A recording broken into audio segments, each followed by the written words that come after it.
dilanjutkan.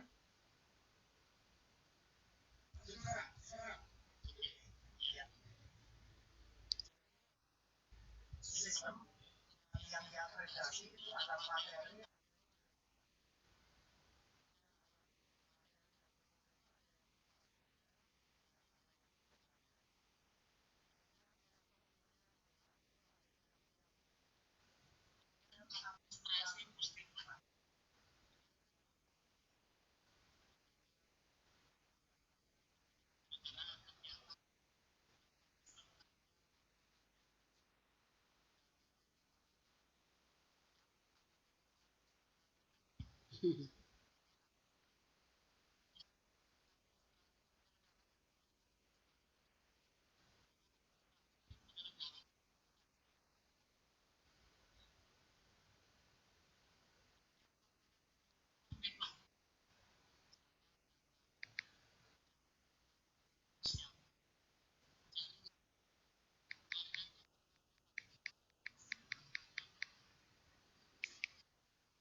Kenapa, Gom?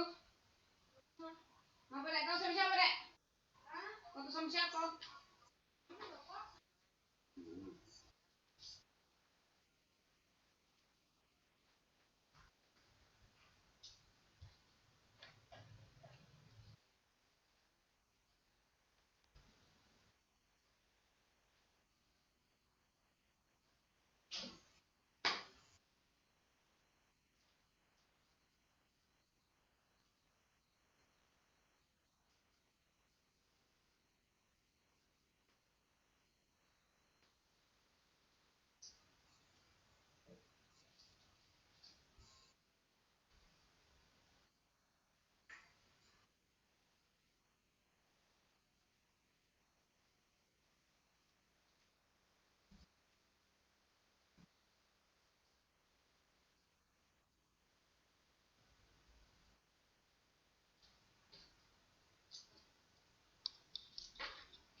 Nah, jadi mungkin ada semacam apa ya? Ada pembekalan atau bagaimana sehingga yang datang mesti pakar yang menjelaskan kepada beliau-beliau yang memegang jabatan tersebut tentang tupoksi beliau. Kekuasaan sebagai apa, Mabicam sebagai apa, jangan dicampur baurkan dengan politik. Akhirnya susah semua.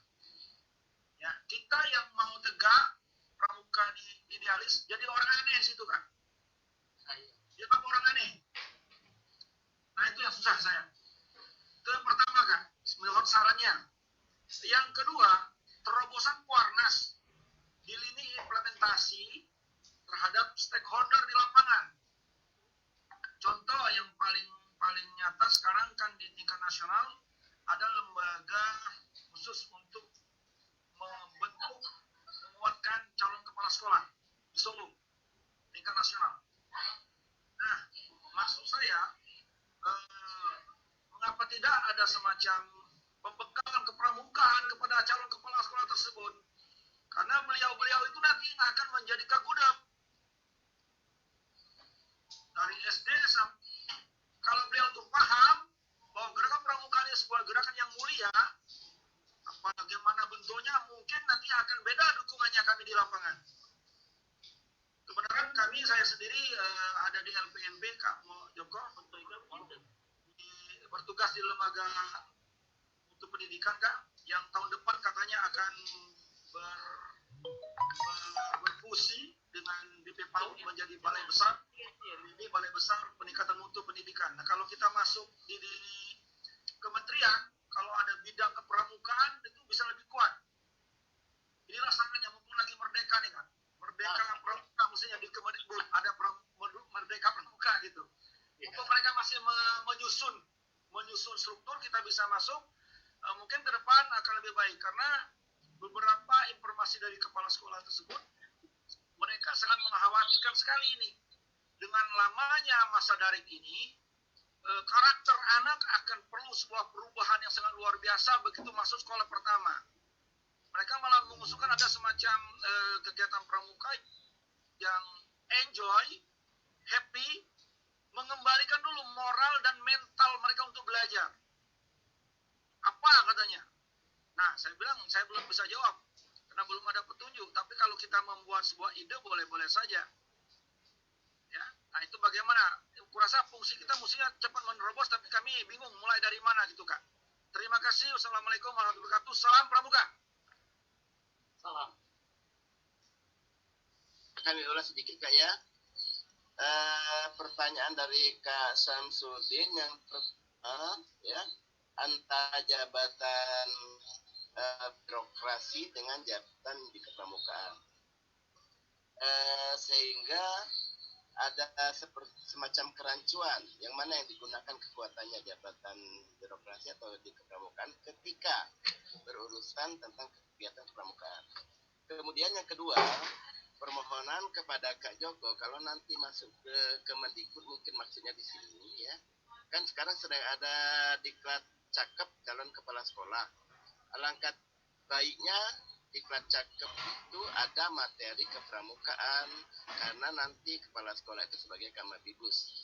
Yang ketiga itu bagaimana pendidikan pramuka sebagai pendidikan moral yang pada saat ini katanya sebentar lagi antara BP PAUD dengan LPMP itu menjadi satu rumah besar dan mungkin itu, Kak, pertanyaan yang dari Kak Samsudin. Lanjut Kak Fajar. Silakan Kak Fajar. Assalamualaikum warahmatullahi wabarakatuh. Waalaikumsalam warahmatullahi wabarakatuh. Salam pramuka. Selamat pagi menjelang siang kakak-kakak, khususnya Kak Joko Persito. Ini luar biasa. Selamat datang, Kak. Mungkin baru pertama kali bertatap muka, walaupun sering kita chat WA gitu kan. Termasuk kemarin minta wejangan tentang buku yang akan diterbitkan. Begini, Kak.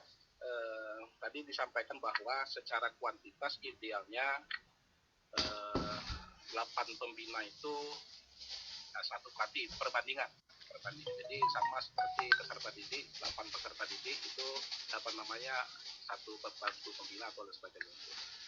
mungkin itu menjadi ini. Tapi dalam pandangan kita tentu kita berharap bahwa tidak hanya segi kuantitas yang kemudian kita perbanyak jumlah pelatih, tapi juga dari segi kualitas. Karena yang kita butuhkan adalah pelatih-pelatih yang memang betul-betul berkualitas, yang mampu menjadi ujung tombak pembinaan dan pergerakan pramuka di Indonesia.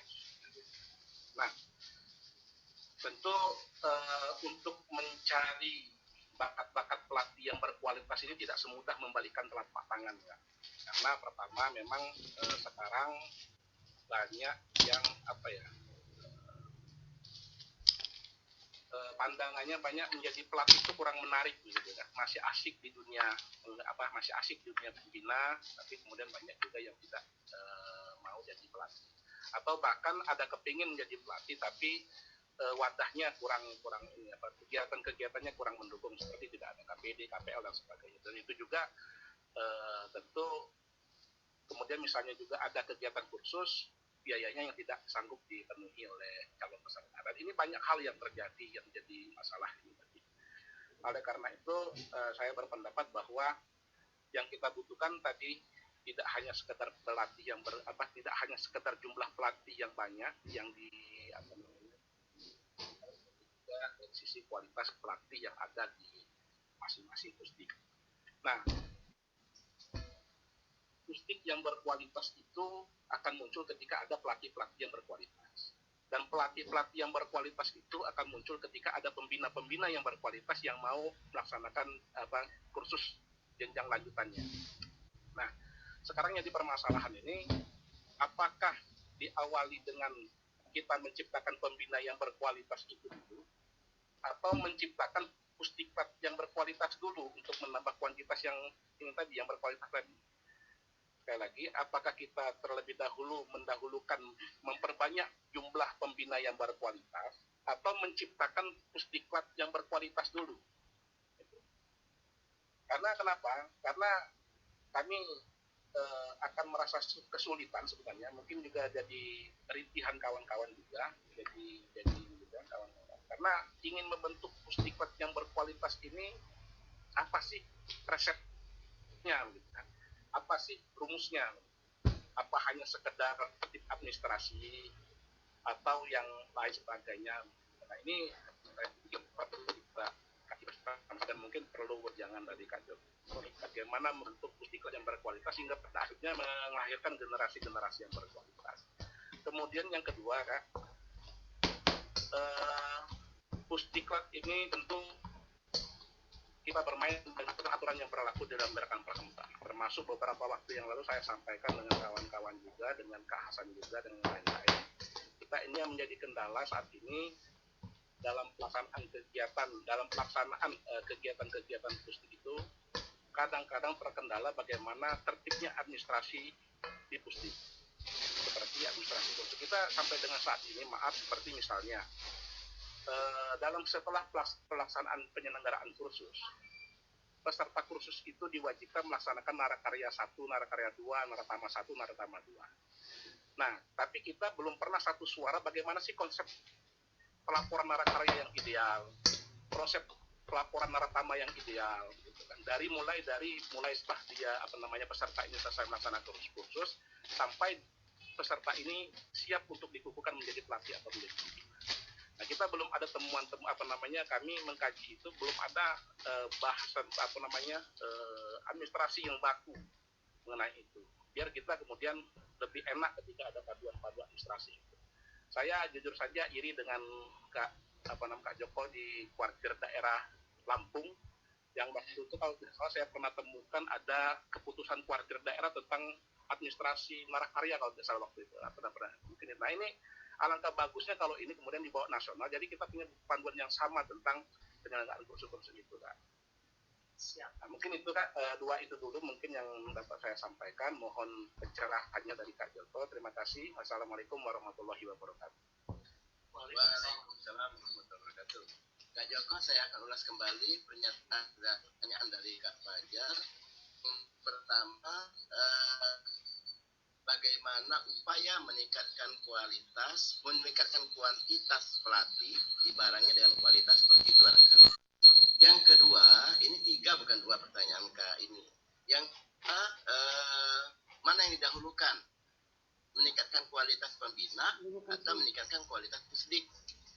Yang ketiga, administrasi di pusdik ya, sepertinya untuk seluruh Indonesia belum seragam, terutama ketika penyelesaian tugas akhir berkaitan dengan tugas narakarya 1 dan 2, naratama 1 dan 2. Karena memang kalau kita lihat masing-masing dia mempunyai persepsi yang berbeda tentang bagaimana sistem pelaporan ya. Tapi standar pelaporannya itu saya kira sudah ada. Mungkin itu Kak Joko kami persilakan untuk memberikan penjelasan tentang ketiga penanya tersebut. Terima kasih Kak Joko, kami persilakan. Assalamualaikum warahmatullahi wabarakatuh. Waalaikumsalam. Ini pertanyaannya sederhana tapi jawabannya susah. Tiga penanya ini hebat-hebat. Pertama Kak Naidu dari UPU tentang protokol kesehatan. Bagaimana mau mengerjakan diklat kalau kita terikat pada protokol kesehatan. Tempo hari Kak Naidu kita pernah tanggal 3 Juni itu ada daring dengan para kampus Diklada seluruh Indonesia. Itu kita bisa menggunakan dengan blended system. Jadi campuran. Jadi daring dan juga tatap muka. Blended. Jadi kalau untuk KMD ini sudah kita sepakati tatap mukanya 30 jam 3 hari. Kemudian daringnya bisa 40 jam. Nanti ngambil harinya terserah. Ya. Apa kalau setiap hari 4 jam berarti lama hari. Itu. Kalau untuk KML kebalik. KML tatap mukanya 50 jam. Daringnya boleh 20 jam. Kemudian kalau untuk KPD, KPL itu sama 45 jam bisa daring, 35 jam tatap muka. Jadi ini kita nanti bagaimana sekarang bagaimana tatap muka itu bisa dilaksanakan untuk memenuhi protokol kesehatan. Karena pesertanya kan mungkin kalau di kita lihat misalnya KMD misalnya di Unggul itu ada berapa kuartir ranting. Jadi protokol kesehatannya begini, nanti setiap kelompok itu 1 pembina pendamping. Jadi setiap kelompok itu hanya maksimal 8 orang dan didukung oleh 1 pembina pendamping. Jadi nanti kegiatannya tatap mukanya di situ.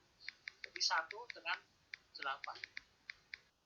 Jadi karena tidak bisa ngumpul bareng 40 dan sebagainya. Jadi 1, nah oleh karena itu justru pembina pendamping inilah yang nanti berperan banyak di dalam kegiatan dalam blended system ini, ya, kegiatan campuran. Jadi itu. Ini sudah dilaksanakan oleh Surabaya. Jadi Surabaya sebentar lagi mengadakan KPL. Kemudian sudah dilaksanakan oleh Makassar. Nah, ketika ini kemahnya satu orang 1 dom, 1 kemah 1 dom dan jaraknya juga jauh-jauh. Jadi kegiatannya seperti itu. Jadi bagaimana kita kegiatan tatap muka tapi masih menggunakan protokol kesehatan. Karena pramuka ini adalah patuh dan suka bermusyawarah, disiplin, berani dan jadi kita laksanakan. Kemudian Kak Dr. Samsudin, nah ini agak repot sekali. Ini kan di mana-mana seperti itu Kak. Jadi tidak ada di tempat di nasional juga seperti itu Kak. Jadi kita memang berani. Jadi sayangnya ketika ketua kuartir terpilih, kemudian ketua majelis pembimbing terpilih, itu tidak langsung mengadakan orientasi. Jadi kalau itu ada orientasi majelis pembimbing, orientasi andalan, itu nanti tupoksinya akan jelas. Bagaimana? Karena Pusdik ini jantungnya kan. Sebenarnya kalau yang lain, katakanlah wah yang lain itu nggak ada, nggak apa-apa. Tapi kalau Pusdik harus ada. Sebab undang-undangnya begitu dan seluruh dunia itu kan jantungnya itu Pusdik. Assalamualaikum warahmatullahi wabarakatuh. Anak-anakku mohon maaf. Nah, oleh karena itu, Materi PAI hari ini kita undur jam 2 siang ya. prioritas Mengingat yang istimewa. Ibu sedang masih rapat Jadi sekarang sampai melalui virtual ya. Ini juga kedengaran ini. ada tapi nggak bisa membuat kegiatan. Oh ini yang karena itu RKA nya sudah ada sampai. Assalamualaikum warahmatullahi wabarakatuh. Anak-anakku mohon maaf. Materi PAI hari ini Kalau kita untuk undur jam 2 siang ya. orientasi andalan ini saya kira Mengingat perlu. Jadi Ibu misalnya sedang cabang masih rapat sekarang. itu orientasi andalannya jangan virtual dari ya. Ini pakai kedengaran ya. upayakan dari pada daerah. Kalau nanti orientasi andalan yang orientasi juga hanya itu mungkin saya itu kan bawaan saya, masa orientasi saya. Jadi kita ambil kisahnya ini terjadi ketika di Jogja, UPN Jogja mengadakan orientasi dan pelantikan. Ini nggak mau dilantik oleh ranting, maka perguruan tinggi ini langsung dibina oleh cabang, itu asalnya dari situ. Jadi karena pangkatnya lebih rendah yang di ini UPN kan profesor dan juga jenderal, rektornya nggak mau tidak. Sebenarnya itu arogansi jabatan sebenarnya. Nah, oleh karena itu kalau kita ikut latihan di luar negeri itu, misalnya itu untuk NSO ya, untuk NSO jadi National Sport Organization, andalannya commissioners. Jadi ketika latihan itu kalau kita lihat seperti di Korea ya, itu mereka harus harus masuk di ini dulu, ada kolong begitu, kira-kira tingginya hanya satu pusar gitu, ada kolong. Itu peserta harus melewati kolong itu, baik itu pangkatnya bupati, pangkatnya apa, harus lewat kolong itu dulu untuk bisa mendapatkan tanda anggota peserta. Ya. Itu maksudnya apa? Supaya arogansi jabatan itu ditinggalkan gitu. Nah, kalau kita kan belum pernah ini kita lakukan. Nah, oleh karena itu, kalau nanti ada kegiatan itu, misalnya orientasi, itu bagusnya dari daerah. Syukur ada dari nasional 1 atau 2. Itu supaya mereka tidak merasa, wah, padahal yang diomongkan sama seperti. Nah, kecuali kalau nanti misalnya kakak diminta atas nama daerah ke cabang lain, itu bisa aja. Tapi bukan kuarcapnya sendiri. Ya, itu hanya ini saja, teknis saja. Cara teknis supaya apa yang kita sampaikan itu tidak ragu-ragu, karena saya menyampaikan ini kan menyampaikan yang benar, nggak urusan mau diterima atau tidak. Tapi kalau kita merasa ada hubungan struktural dengan ini, mau nyampaikan itu, apalagi kalau itu ada sindiran gitu, nggak enak rasanya. Jadi itu tentang solusi orientasi. Kemudian terobosan Warnas. Kebetulan saya ini kan masih baru, Kak. Kalau dulu sudah terjalin, ya. Sekarang ini saya baru masuk November, kemudian begitu masuk ditugasi kemana-mana, langsung COVID. Sehingga kita belum bisa berhubungan, tapi nanti akan saya sampaikan. Barangkali kalau tahun ini nanti belum bisa, nanti saya akan sampaikan. Sebenarnya saya melewati Bu Sri Rezeki, direkturnya. Saya baru ketemu direkturnya saja, yang lain kalau dulu kan sudah ketemu dirjen. Ya. Tapi sekarang ini belum, dirjennya saya belum sempat kenal, Kak. Tapi itu harapan Kak Sam akan saya laksanakan. Terima kasih, Kak Sam. Kemudian tentang diklat cakep. Nah, diklat cakep. Kalau diklat cakep maunya di mas.